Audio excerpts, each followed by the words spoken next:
փակ դռների ետևում, մենակ, որպեսզի տրվեմ, կարողանամ իմ մտքերը հաղորդեմ կտավին կամ թղթին, առանձին, մենակության մեջ։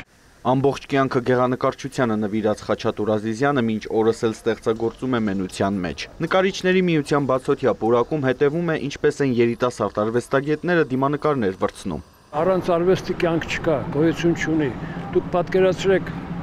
չլինեն ֆիլմերը, չլինեն գրքերը, չլինեն երաժշտությունը, չլինի կերպարվեստը, թատրոնը, բալետը, ինչ է մնում, ուտեն, քնեն եւ այլն։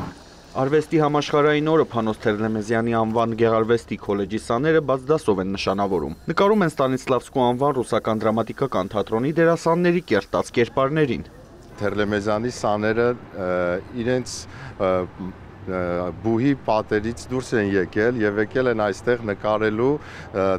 մեկ դաս անցկացնելու բացօթյա ուրեմն ձևաչափով շատ հետաքրքիր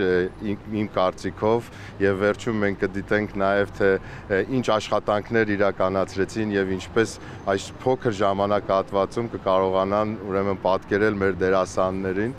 Դանիել Դանիելյանի խոսքով նման ձևաչափով միջոցառում կրթության, գիտության, մշակույթի եւ սպորտի նախարարությունն առաջին անգամ է կազմակերպում։ Նպատակն է բացահայտել երիտասարդների տաղանդն ու նրանց ավելի մոտեցնել արվեստին։ Այս երեխաներին, որ դուք տեսնում եք, իրենց մեջ են վաղվա Խաչատուրյանները, վաղվա Մինասները, վաղվա Սարյանները, վաղվա Սարոյանները եւ կարծում եմ այսպիսի միջոցառումներ կազմակերպելով մենք խրախուսում ենք ժամանակակից արվեստին, արվեստագետներին, այսինքն այս երիտասարդներին